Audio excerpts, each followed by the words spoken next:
If part one cracked the door on cryptids, part two kicks it down.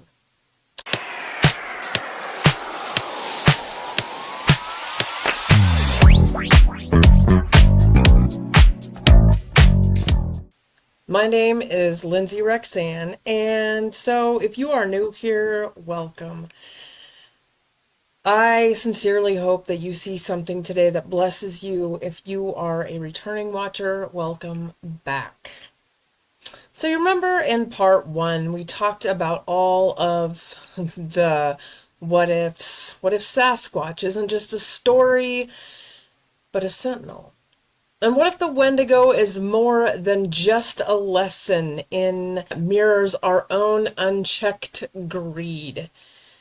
Well, pull up close, because part two dives into the shadows behind the silence. Why is the existence of these beings like Dogman, Bigfoot, the Pale Crawler kept such a desperate secret? Eyewitnesses are gagged, evidence is buried, and a system is created that profits from your doubt. So grab your coffee, soda, water, whatever it is, and because we're going to dive a little bit deeper in this subject. We're going to uncover why the wild's whispers are being choked out. Let's start with the voices that they try the hardest to drown out. The everyday folks who lock eyes with the impossible and live to whisper about it. Take Joe Barger, a no-nonsense Michigan trucker, an Army veteran, hauling 43,000 pounds of paper through Manistee National Forest back in June 2017. I am going to let Joe Barger tell his story, and to do this, we will be heading over to What Lurks Beneath. Josh Nanokio, I believe, is his last name's channel. He is my favorite as far as true stories of the strange and supernatural variety go. So, my name is Joe. I'm a 6-year Army veteran, and I am a truck driver at this point in my life. I'm 59. And I have a story that I think needs to get out and is important for everybody to know or be aware of, and it's 100% factual, true, and I would swear as a Christian that on a Bible that this is all 100% factual truth. I guess I can begin with the premise of I've never heard of a cryptid called the Dogman, and I believe that if I had known about this before, I would have done things a little bit easier in this situation, but I would have got through it easier. But I'll go with, my story starts as I was driving a truck in Manistee National Forest. And how long ago? It was 5 years ago, and I was bringing a load of paper from a mill up there, 43,000 pounds, and I was starting to lose air on the way back to the terminal and being stopped for the night because I was home every night, and I was in a day cab, so I was home every night. And I had an air leak. I wanted to fix it before I got too far in. I didn't know what was going on. I didn't know if it was gonna get worse, so I stopped to look at it. I found the air leak by the back brake chamber, on the trailer, and it was a cut or a line partially cut. Had things to fix it so I wouldn't have to wait on service very long. I'd just be done in a few minutes instead of waiting for hours. So I got out and I was looking around and found it, and I was having a bad feeling when I was I was underneath the trailer, and I was hearing a vocalization. I didn't know what exactly the sound was. It wasn't natural that I ever heard before, and I didn't pay a whole lot of attention to it at the time. But as I was looking, as those sounds and the feeling in my gut was just odd and not normal for me, and I was looking around and I saw some shadowing and a light being blotted out and everything, and this would have occurred between 7 and 8 o'clock in the evening in June, and as I said, if I hadn't mentioned before, it was about 5 years ago, and so it would have been daylight, and there was plenty of light to see. It wasn't even nowhere near getting dark yet, and I was seeing shadowing in the wood line where all of the thicket was at, about 30 yards away. I was seeing dark and light in different areas, and I was in bear country, so I knew it was probably a black bear. That's what I perceived it to be at the time. And so when I got the idea that it could have been a black bear, I just got back in the truck, because I thought, well, I don't really want to deal with a black bear if it's, you don't know, like rabies could be a thing or anything like that. So, and with crazy bears is not a good idea to be messing with. So I got in the truck, checked out my air. My air was good. It held. It took me about not even 5 minutes, but it was really a weird feeling I was getting from the woods that I was near at the time, and I was seeing things that I didn't really give it a lot of thought. I just thought everything was normal still. But when I started driving, got on the road, checking my left side mirror for any traffic. This was on a 2-lane paved road. Very lightly traveled, but it is a main road through Michigan and the Manistee National Forest. And as I started going, I was at the bottom of a hill at a snowplow turnaround, and as I started going up the hill from a dead stop for about a mile, I was looking. As I said, I was looking at my rearview mirror on the left side, on my driver's side, and there was no traffic. I don't even think one car had passed that time I'd been there, maybe if that.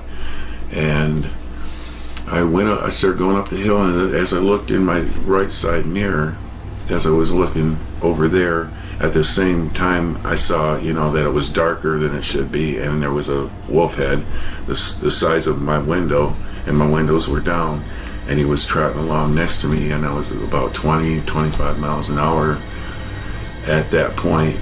And he was stooping down on 2 legs, looking down inside of my cab, and I'm at 9 feet tall in my seat. So, as anybody would, I've never heard of a dog man. I didn't know what it was. The first thing that was going through my mind, time slows down.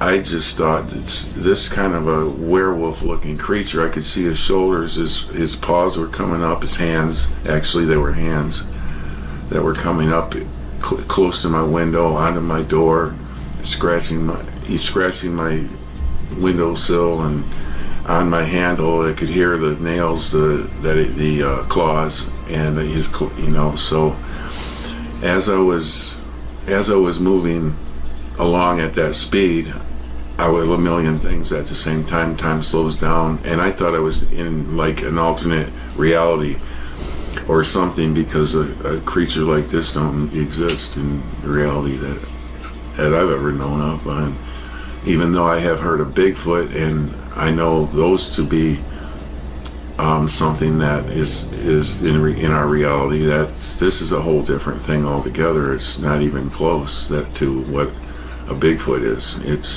It's a lot. It has a lot of sharp teeth, and the teeth on this thing were white. Like brilliant white. 3-inch long fangs, bottom and top, at least maybe 3.5 or so. Pure black, pointed ears. It had yellow eyes. It was at least 10 feet tall, gazing from how it was stooping and looking in. His yellow eyes were darting all over the place. Maybe he was looking around to see how he could get in, or just assessing the inside of the cab, but he was looking at me, giving me a feeling of, I don't know if it was really, if you would call it like a mind speak, like some people might describe, but I think it was some communication through his eyes because of the intelligence that was there. It wasn't an animal look. And this all took place in 15-20 seconds at the most. There was a lot going on in all of this description. I was just taking it all in as time had slowed down for me. And how did it look on its face, Joe? Tell me how it looked. Did it look good? Did it look like an animal? Did it look evil?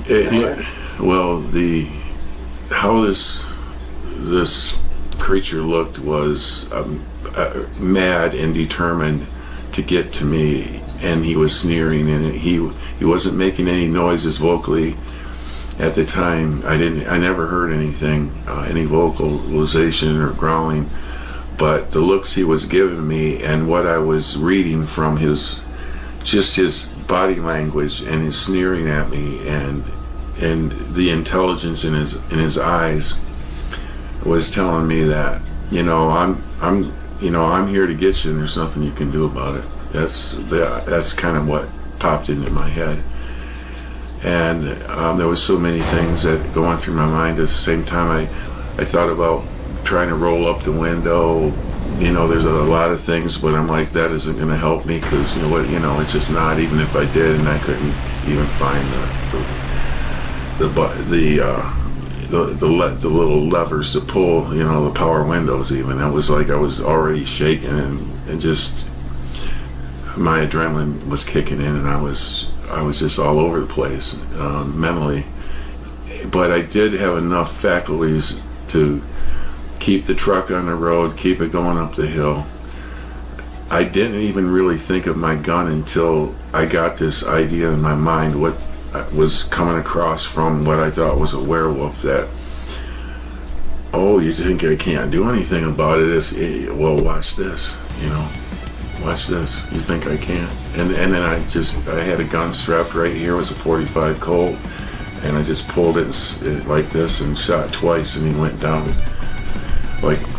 Instantly went down. I was looking at him as he was sliding into the weeds, and his head was flopping around, his legs and his arms were stiff. I knew it was a brain shot from hunting. He didn't know what hit him. It was definitely a brain shot. And I was at almost point blank range, so I'm pretty sure I got him through the eye orbit, pretty sure, because that head was thick. And I think that would be a glancing blow with any other place on the skull, because his head was at least the size of a boar grizzly, if not even. I think it was bigger, but his head looked huge because of the mane, like a lion's mane. He was solid black, but from maybe the middle of where his ears were until it went back to his shoulders, it was as thick, if not thicker, than a lion's mane.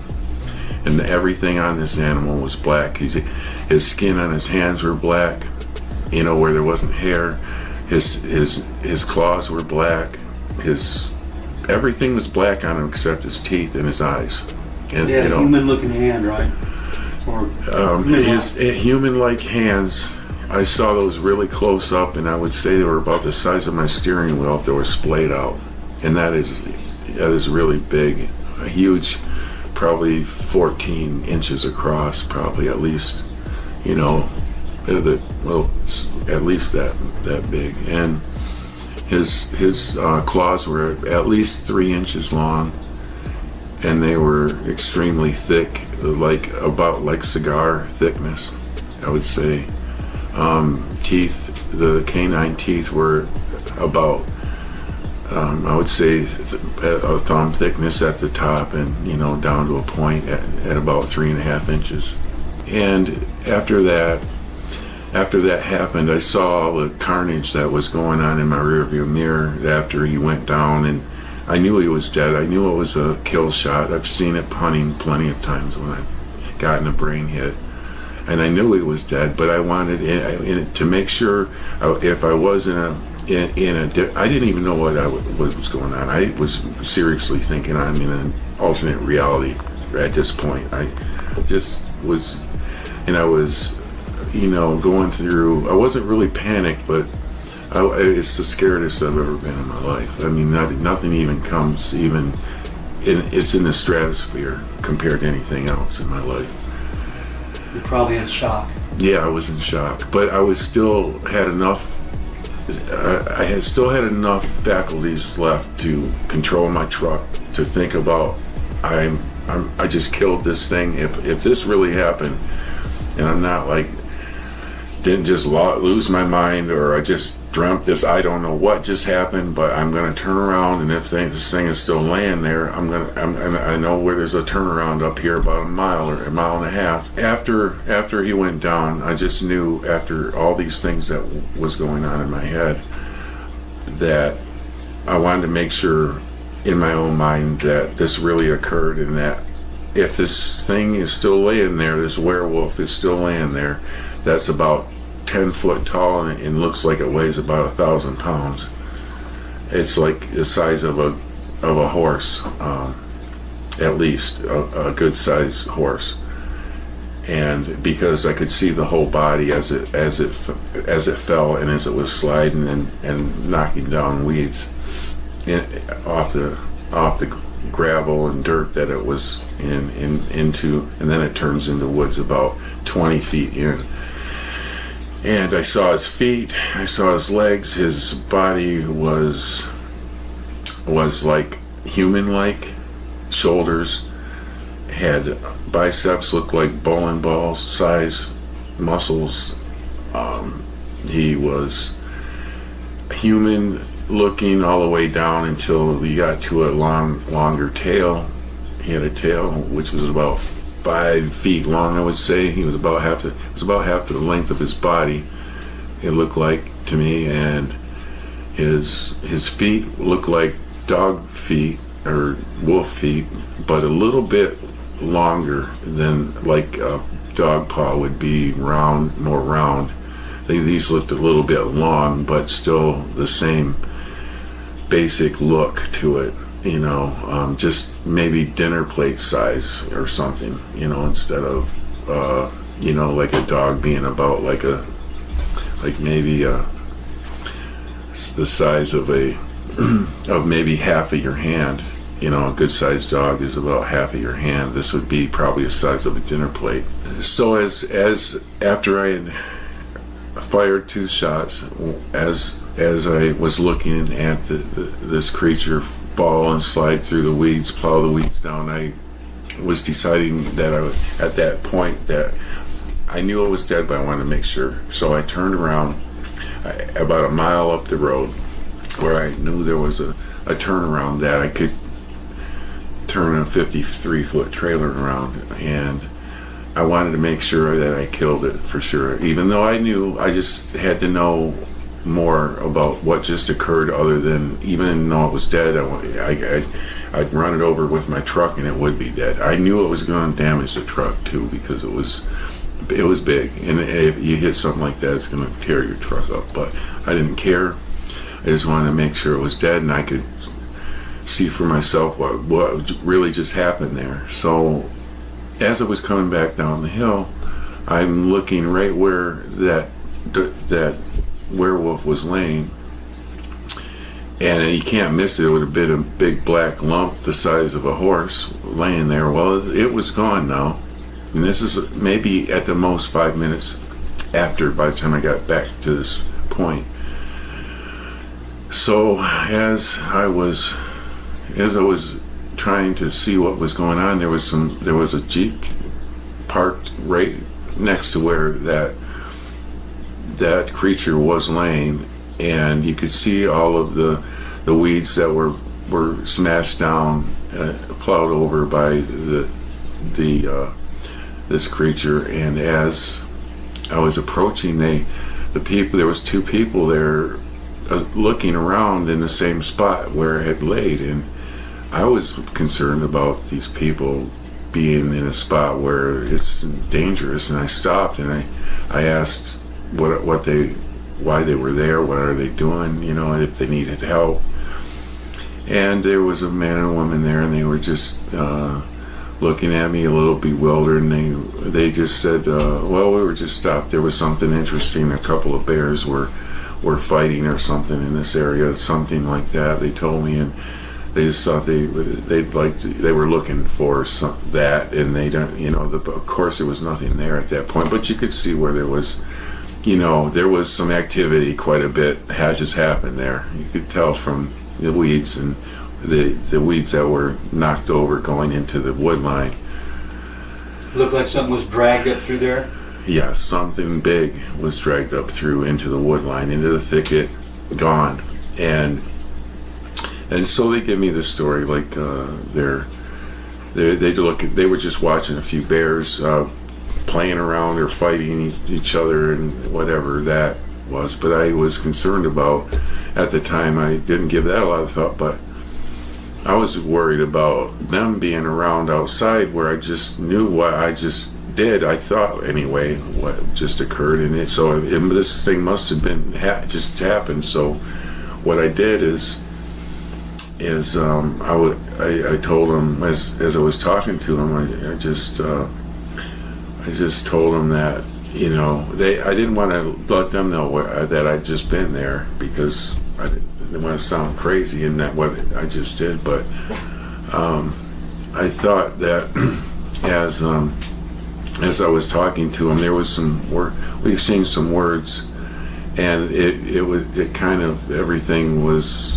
alluding to, they were telling me that they were just trying to observe a few bears that were over there wrestling around or fighting or something. But I knew what had just happened, and they were probably just trying to tell me that they thought they had just seen something different, so they wouldn't think each other's story was crazy. So we just exchanged our goodbyes. After that, I just said, well, I'll just see you later, and there was nothing more to that. But as I was sitting there, I did notice a few odd things. I was noticing their vehicle, because it did seem a little bit strange to me that, one of the things that I did mention as I was talking to them, and they said there was a couple of them there, and I said, and as they said that I said, so there was two of them, and then they said, yes, yeah, and I'm like, well, that just told me that the one I saw wasn't the only one there, the one that I shot. That was another thing that surprised me, that there was more than one, possibly two or three, the way it sounds, at least there, or a pack, who knows, but I only saw the one, so after I said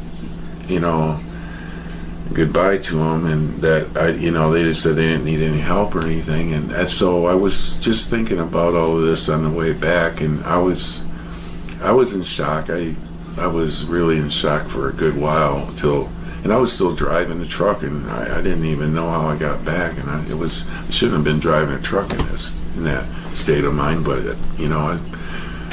it's just the way it is. I wasn't going to stay around or park anywhere near there. I'm getting home. So after all of through all of this encounter, the whole encounter lasted when I saw the creature until I had shot it and it went on the ground. It was no more than 20 seconds.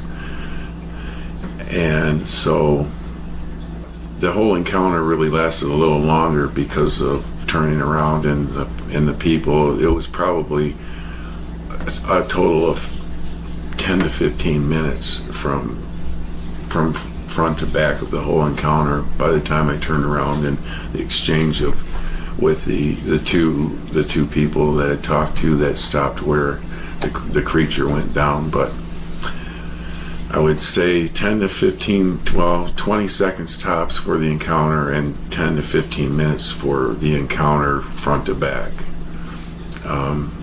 for the total encounter altogether. So that is it in a nutshell, really. I mean, after that, I did have, when I did start coming down from my adrenaline, as I was driving, I did notice I was wet, and that was something that had never happened in my life either, and I didn't even know this at the time, and it was the most terrifying thing that I think anybody could ever go through, worse than even, any combat situation, because at least you know what you're dealing with there, and you know you're in a reality that you can deal with. This is, I didn't even know what was going on. It was a horror show, in my mind. I didn't know. It was really bad, and so I had PTSD, as I think it would be a thing anybody would experience, that this would have that. And I'm a lot better now. I had nightmares for a good 6 months to a year, on and off. It was getting less prevalent as time went on, and I don't have them anymore after 5 years. I never have them, or if I do, I don't ever remember them.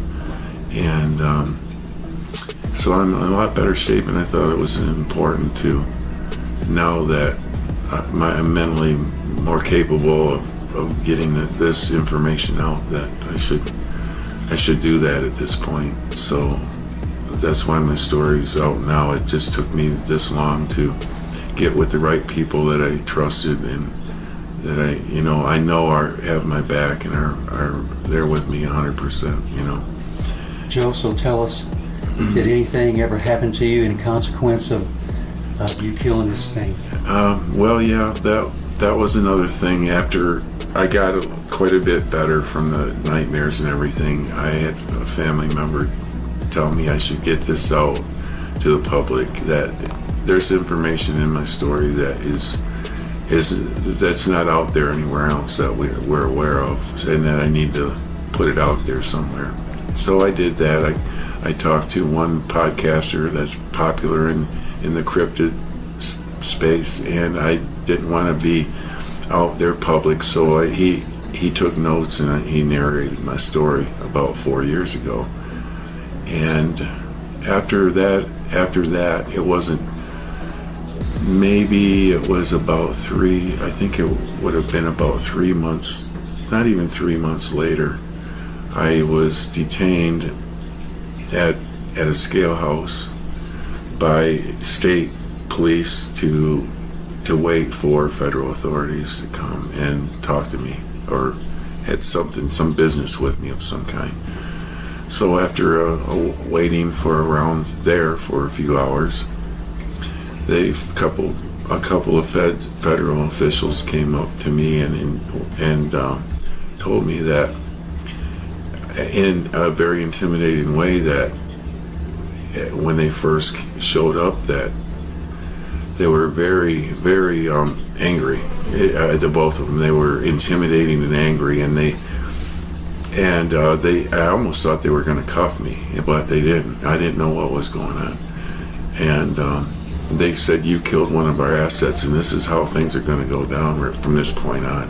And I at first I didn't know what they were talking about, but then it just popped into my head. Well, the only thing I killed in the last year or so was that creature, and that these federal officials are now jumping on me about that, and that just popped into my head. So this is something that is their property, and they were mad that I killed it, and they were trying to get me to stop talking about it, because they probably knew who I was because of my narration story.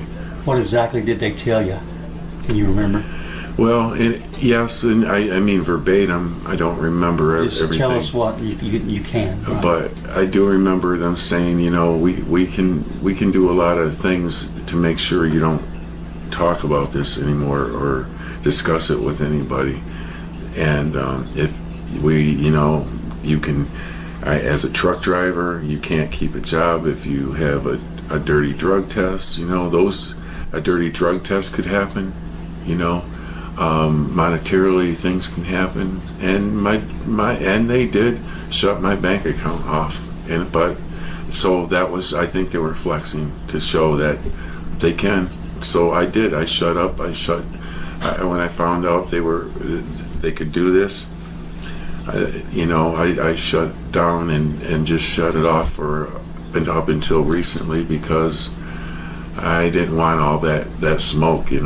I just didn't want it, and I didn't think that at the time. I had a different outlook on it than I do now. I had more time to assess it in a way that's, I think, healthier.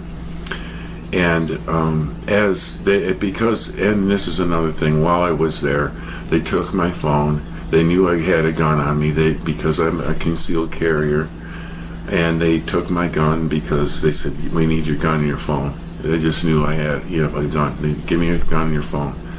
So they give me my phone back, and the thing is they didn't give me my gun back, and I said, "Well, how am I going to get my gun back?" They told me, "Well, we'll let you know. Don't call us. We'll call you," type of thing, and you'll be lucky if you ever get it back, But we'll let you know how to get it back when we say, They told me in so many words, I probably will not get it back, but I still don't have it. But the thing is are you worried about what they might do with your gun and try to blame it on you? Yeah. Well, say that. Yes. Yeah, that could be that. That's something that, because they're trying to cover up and hide these creatures, they intimidate you, and they could probably use my gun against me in some kind of a framing situation, And I realized that. I didn't realize that at the time. I just thought they were, just being, jerks about it, and just because they could. Well, what I do know is when the feds pulled, I know they were feds because the car that they pulled up in was black as well. It was a different, that Jeep that I'd mentioned was also government plated. So I didn't think about it at the time, but I think it was government plated. I do remember it was a white plate. Now, at the time, I didn't pay a lot of attention, but going back in my mind, I'm pretty sure it was a government plate that was white. So, but when they did stop me and pull me into the scale house and show up, they were in a black vehicle. And I did look at that. It was government plates. I mean, U.S. government, white plates on it. So it was obvious they were federal officials of some kind. But I didn't know what was going on. I had no idea until they walked up and said, "You killed one of our assets, and we're here to tell you that, we don't want you to talk about what happened with that again, because we can really make your life miserable." So, and they showed me that they could, and like I said, they took my gun, they gave me my phone back, and I think they're using the gun as maybe a way to use as leverage or some kind of nefarious framing, if they deem necessary at some point. That's the only thing that I think, the reason why they would, retain my weapon. So I don't know what to think about it any other way, other than I do think it's important that the reason I think they do this is because these are something that they mentioned it was an asset, so this is probably another tool in their toolbox for military operations of some kind.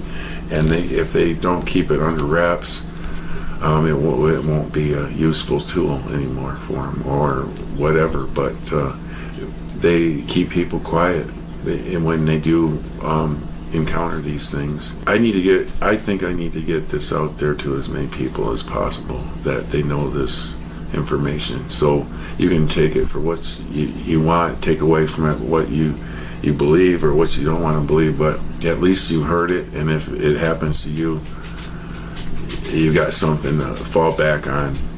If it happens to you and you don't even think it's a real thing. But I'm here to tell you, it's probably in your best interest to take heed to this truth that I'm trying to put out. So why the feds? And like, I think my favorite part about that story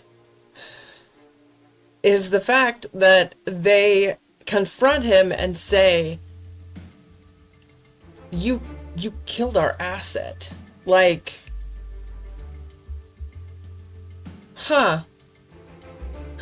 makes you think, doesn't it? But why the rush to silence a trucker in the sticks? It's not isolated.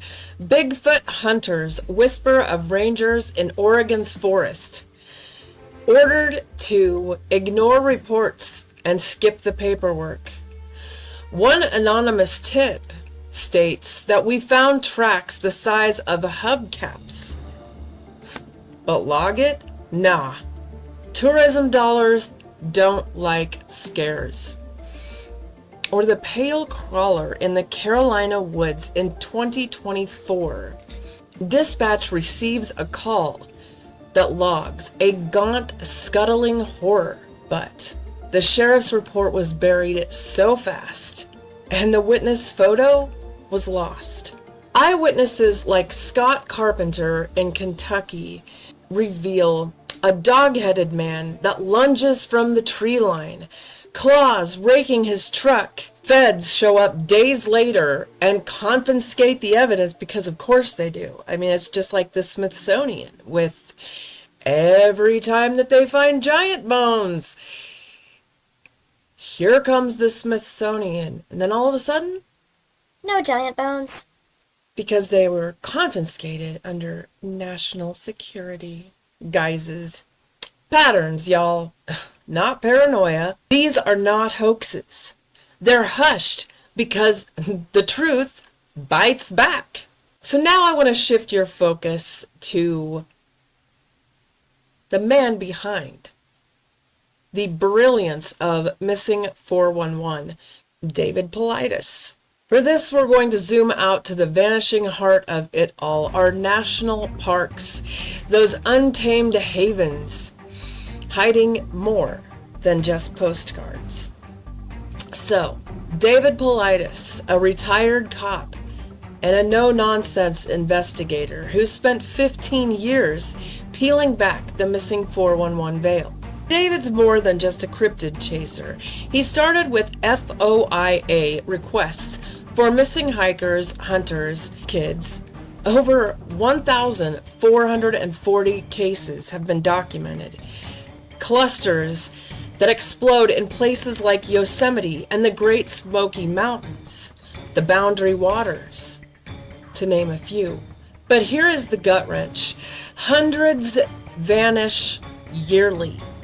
I don't think you heard me. Hundreds vanish yearly. Estimates hit 1,600 in U.S. parks alone. And the National Park Service stonewalls full lists. You want a report? Okay. But it's going to be so redacted that you can't even read it. And, of course, any logs that there might have been are always, unfortunately, lost. According to the National Park Service, there is no public database.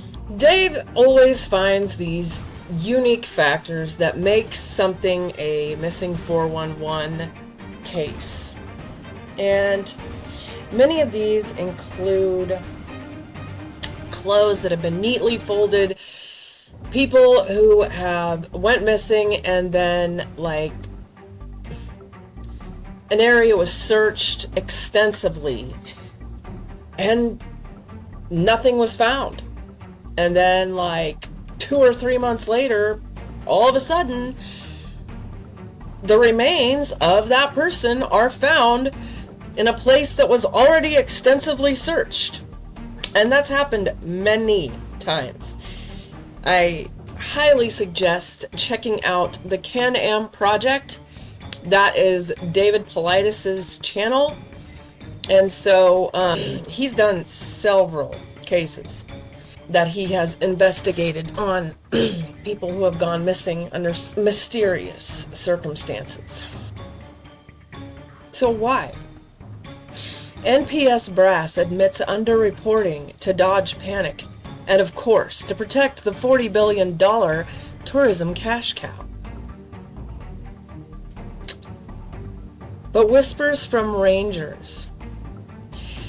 We bury the weird ones. It keeps the grants flowing and the questions quiet. Now, let's take a look at the National Parks map.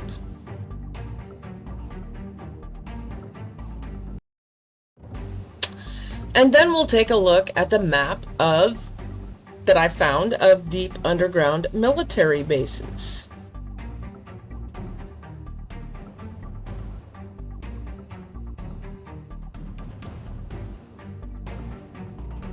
Interesting, though. Yosemite's granite guardians line up with the unexplained voids. Smoky's fog hides goatmans, howls, and empty camps. Coincidence? Or a lid slammed on the wild to protect a secret? And then there's the case of Jordan Grider. You guys, this one haunts me for some reason. A lonely echo in the silence. Jordan, 29, a nomadic soul with a fire for the wild, heads solo into Minnesota's Boundary Waters canoe area in October of 2018.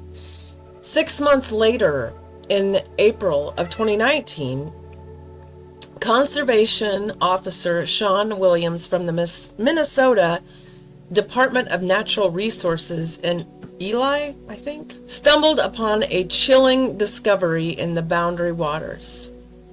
A blood-stained hammock and sleeping bag hinted at something disturbing in an abandoned camp.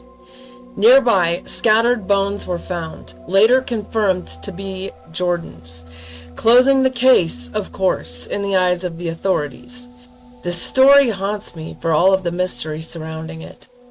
Some, including Jordan's family, believe that he may have been attacked by wolves, but there seems to be no evidence to support that theory. While it's true that scat and wolf prints were found, it's also true that had it been a wolf attack, there would have been signs of a struggle. Bear in mind that his hammock, although soaked in blood, was intact, along with his tarp. According to Thomas Gable, a University of Minnesota researcher who has been intensively studying wolves since 2015 as lead on the Voyagers Wolf Project, an attack by wolves, according to him, would have been infinitesimally rare. I think I said that right. I'm quoting him here. So, Gable said that in the last 20 years, there have been 2 wolf attacks in North America, and that wolves tend to avoid humans. Plus, wolves are messy predators. It's far more likely that wolves did attack, but they did it post-mortem. His family surmises that wolves surprised him mid-shave, a nick turned fatal bleed out, with the pack scattering his remains, hence the scat and prints nearby. However, why would he be shaving in his hammock? Like, that doesn't make any sense to me. If he was gonna shave, I mean, wouldn't he need to, like, look at himself? I mean, like, in some sort of a mirror, or, you know, go down by, like, the river and use that? I mean, like, why would you do it in your hammock? That doesn't... So, I mean, basically, they find this hammock that is soaked in blood. Like, soaked. And there's blood on other things, but there's no signs of a struggle. And there's few remains, and many of his remains were not there. Like his skull was not there. and his gear untouched. All of his knives and his gun that he had, it hadn't even been fired. Everything that he had was left untouched. Almost like he just wandered delirious into the woods. Online sleuths whisper it might have been the curse of the Wendigo, or perhaps even a Sasquatch attack. But the official report, of course, the case was closed very quickly. There was no deep dive and no press beyond a Twin Cities Pioneer Press whisper. The family is left to question. In a place with 1,600 annual vanishings, one more inexplicable is just swept under the rug. It's the suppression in action, lone deaths, buried reports, and families left with more questions than answers. So, why the veil? Follow the trail of tears and timber. These hotspots, parks guarding Bigfoot trails and dogman dens and crawler lairs, are gold mines. 40 billion in ecotourism, billions more in logging, mining, and fracking beneath the pines. So to admit that a guardian roams in these forests, lawsuits, shutdowns, indigenous sovereignty claims would flood in. And we can't have that when black budget bases lurk underground. Perhaps even studying these beasts for biotech edges. This next clip that I'm going to show you is going to be very self-explanatory as to why this is kept such a secret. Why, like in Joe Barger's case, he was confronted by feds and threatened, and why this has happened time and time again, not just in his case, but in so many cases. Why FOIA requests are denied. Why National Park Services are very hush-hush about the things that go on in the restricted areas and about their missing persons, missing 411 cases. Why there's so much secrecy. So, this man really needs no intro, but I gave you one anyway. Without any further ado, I'm going to let Nathan Reynolds take it away. And this is an area where I was right on the Apache reservation. White Mountain Apache Reservation was 100 yards from my door, and they would go out into the Apache Reservation to these specific high places and do these rituals and this ritual magic.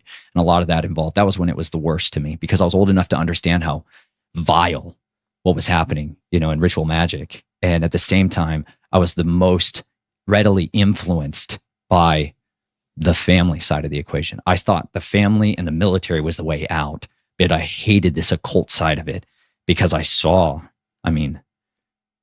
men become monsters physically in front of my eyes. Other things come out of people's mouths. Other things come through their eyes. Like I witnessed enough transfiguration to know that this stuff is 100% stalking in the darkness.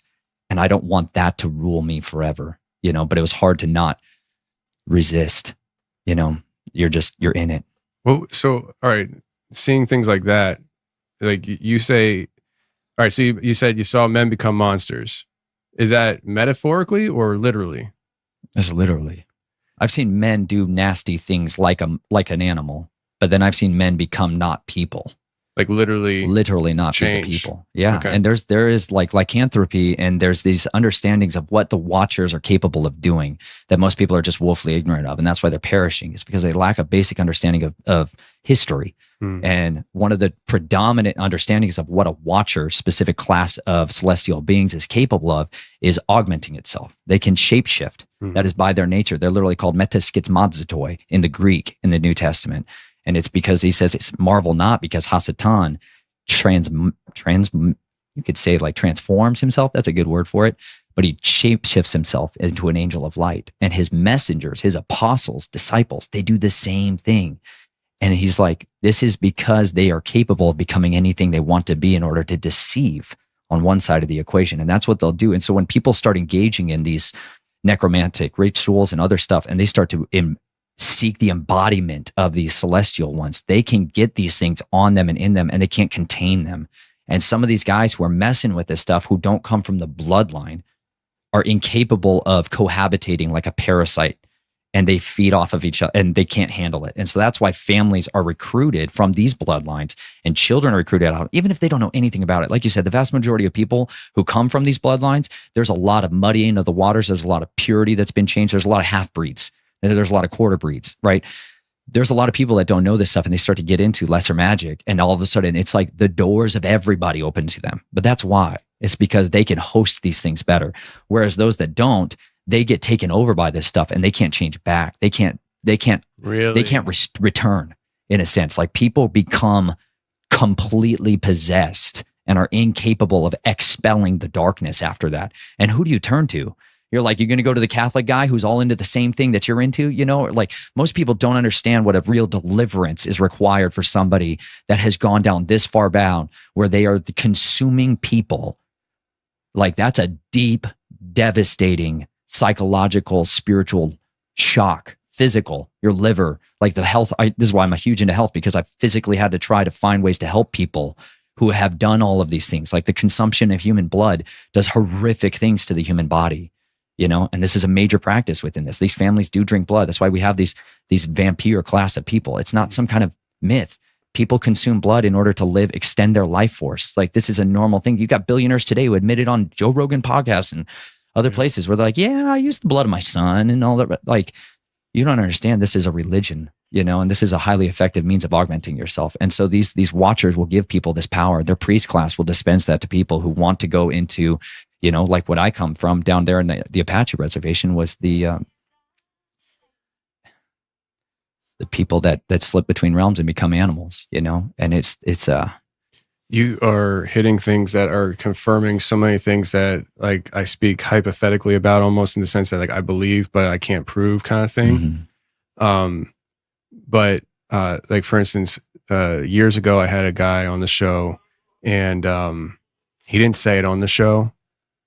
So I usually don't say his name, because some people know who I'm talking about, some people don't. But because he didn't say it on the show, I don't know why he didn't say it on the show. But he said that he was a former, I guess, I forget, like, Satanist or whatever. Like, he came from a deep line of this stuff, and he said at one point, he says at one point people have to make a decision whether they're going to go the vampire route or the werewolf route. Mm-hmm. And he said that he was told by somebody who went the werewolf route that he should go vampire, because doing werewolf is like the most painful thing you'll ever experience in your entire life. I don't know. I can't say factually how true that is or not, but you're saying a lot of similar things. And now you're saying that there's traversing realms involved with this. So are you saying that there are people who are traversing realms because of their ability to change into these things, or are those two separate categories? Or sometimes the same? I would say it like this.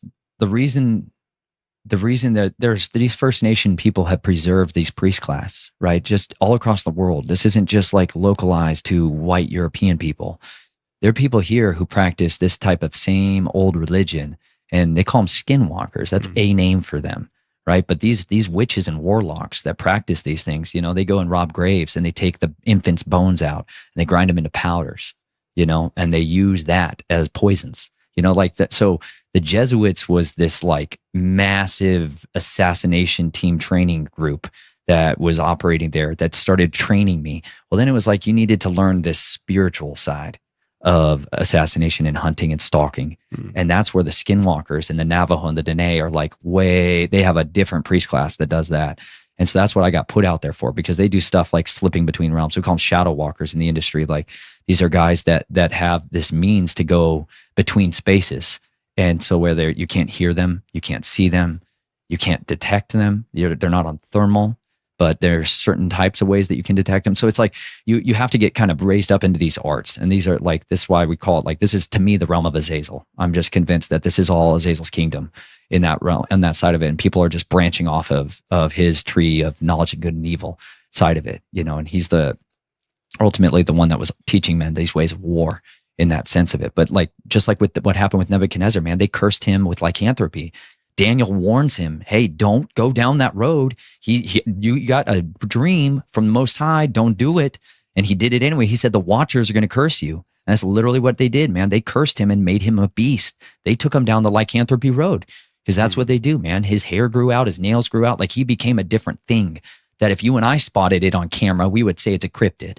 We would call these things cryptids because we don't have a proper working knowledge of history and understanding why people called these things these names. But the vampire side of the equation, they tend to be much more human masquerading.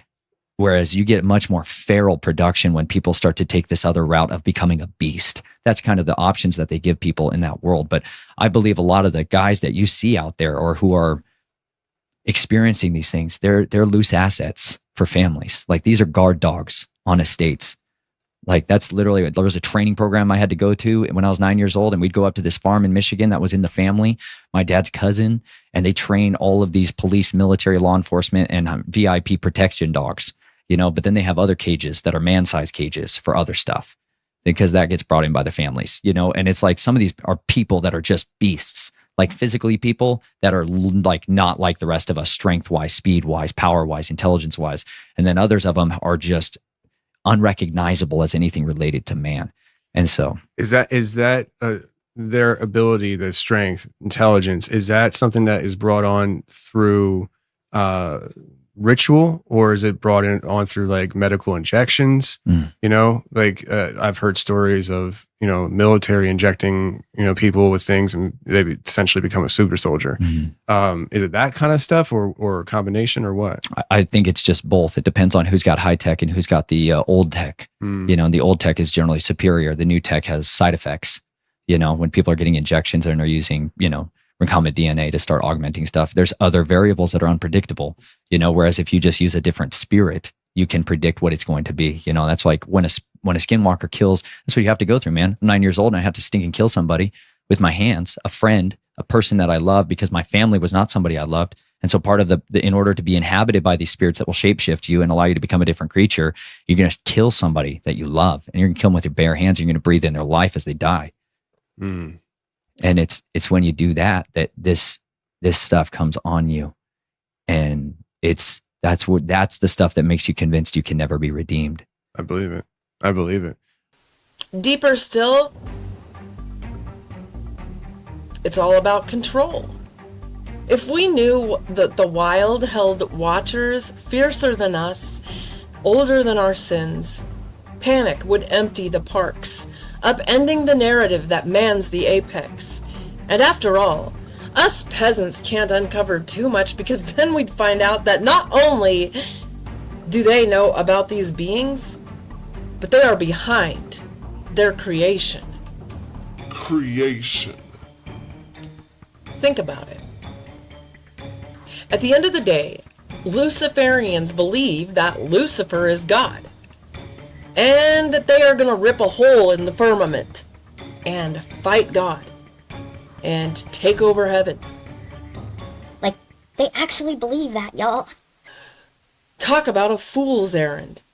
And just because I cannot resist, I'm sorry, but I can't resist. And I want to preface this by letting you all know that the clip I'm about to show you, it's not like,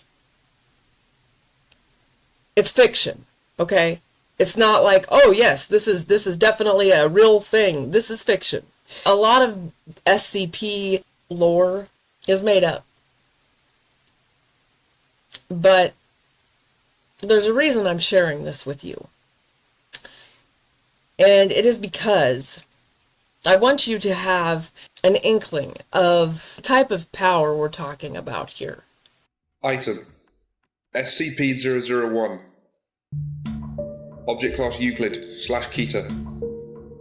Description: SCP-001 is a humanoid entity approximately several hundred cubits in height, or 320 meters, located in an undisclosed location near the intersection of the Tigris and Euphrates rivers. The following features are known about the entity. A number of luminous wing-like appendages emerging from the shoulders, back, temples, ankles, and wrists of the entity. Although an accurate count has never been established, most observers place the number of wings at anywhere from 2 through 108, with the mean number being 4. A weapon, possibly a knife or a sword, classed SCP-001-2. Any entity that approaches within 1 kilometer of SCP-001 is immediately struck by the weapon and obliterated from existence. Any and all hostile action taken towards SCP-001 have resulted in the annihilation of the attacker, regardless of range. SCP-001 appears to be standing with its head bowed in a gesture of supplication, with SCP-001-2 held in both hands point down in front of it. Human beings exposed to SCP-001 report hearing a voice in their heads, giving them a directive which the subject reports cannot be disobeyed. The most common directive is forget, which will result in the subject walking away from SCP-001 with no memory of having encountered it. On rare occasions, however, other directives have been given. The most famous of these is the one given to the founder. Prepare. This is the organization now known as the SCP Foundation. Observers have reported that SCP-001 appears to be standing in front of a gate of immense proportions. Long-range photographs have occasionally detected what appears to be a pastoral grove within, containing numerous other entities of the same composition of SCP-001, as well as several fruit trees of unknown composition. Of particular note are 2 fruit trees of immense proportion near what appears to be the centre of the grove. One, it is noted, appears to be an ordinary apple tree, although the other bears a fruit unknown on Earth, described as the tree of the fruit of life. It is avowed belief of the founder that the gate which SCP-001 guards may be the gate to data recovered, administrator clearance accepted, the Garden of Eden, based on correlations with ancient Babylonian texts and the Dead Sea Scrolls, in which case one can deduce that the entity known as SCP-001 may be data recovered, administrator clearance accepted, Uriel, the Angel of Repentance, the angel tasked by God to protect the Garden of Eden, and the angel who buried Adam and Abel in the garden. Special containment procedures. Because of the nature of SCP-001, no containment procedures are necessary. 24/7 monitoring of SCP-001 is to take place from a safe 10 km plus distance from the determined location, Site 0. The location of Site 0 is known only to the current SCP Administrator and the single Overseer level agent of Abrahamic Faith, 05-14, assigned to monitor SCP-001 from Site 0. Said agent is authorized to take any action necessary should SCP-001 become inactive, and is required to immediately alert the Administrator and all other Overseer level agents should SCP-001 show any change in behavior, as this may constitute the beginning of a Patmos XK class end of the world scenario. Should SCP become active in any way, personnel are required to immediately consult the Patmos series of emergency orders. Decoding algorithms for emergency order Patmos are to be maintained on site at Site 0 in the possession of the designated observer, and to be transmitted to the SCP Foundation offices only in the event of SCP-001 becoming active. In case of a premillennial rapture scenario, all vital personnel are to designate a secondary operative of non-Abrahamic faith. Said secondary operative is to be informed of the location of the primary designate copy of emergency procedure Patmos and mimetic kill agent inoculant, and is to be kept on ready status to take over the primary duties as necessary. Addendum 001-A Experimentation regarding SCP-001-2's effective kill range. Experiment A. One Class D personnel instructed to approach SCP-001 as closely as possible on foot. Result. Upon making visual contact with SCP-001, the subject is ordered to leave. Subject immediately turns away from the entity and walks away. Despite repeated orders to continue the experiment, Class D personnel refuses to obey and is terminated. Upon termination of Class D personnel, all research staff involved are immediately obliterated by an unknown force, presumably SCP-001-2. Experiment B. One remote-operated research robot guided to approach SCP-001 from the ground. Upon approaching within 1 kilometer of SCP-001, research robot is obliterated, presumably by SCP-001-2. All further attempts at remote reconnaissance have the same result. Experiment C. 100 pre-programmed research drones instructed to approach SCP-001 from multiple angles simultaneously. Coordination is successful, and all 100 drones cross the 1 kilometer mark simultaneously. However, all 100 are simultaneously obliterated by SCP-001-2. Designated observer at Site 0 reports that SCP-001-2 appeared to strike in all directions at once. SCP-001 did not deviate from its stance while this took place. Experiment D. Wire-guided missile fired from a distance of 3 kilometers. SCP-001-2 obliterates weapon upon crossing the 1 kilometer mark, simultaneously obliterating the launch site and killing all personnel. Experiment E. Multi-warhead intercontinental ballistic missile fired from SCP nuclear submarine Nautilus. Data redacted. Data recovered. Administrator clearance accepted. Experiment E. Multi-warhead intercontinental ballistic missile, multi-warhead thermonuclear, fired from SCP nuclear submarine Nautilus. SCP-001 is seen to raise its head from its stance of supplication, previously unseen behavior. Administrator at 0514 order an immediate abort mission. Upon crossing the 1 kilometer boundary, the missile is struck by SCP-001-2 and consequently detonates.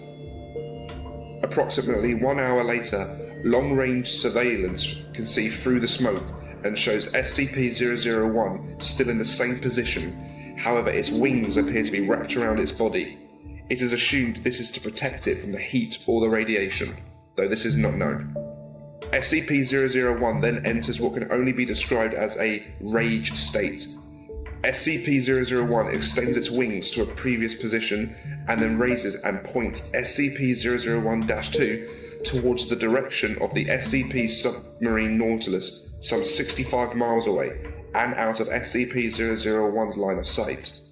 At this moment, all remaining thermonuclear warheads on board the SCP submarine Nautilus detonated.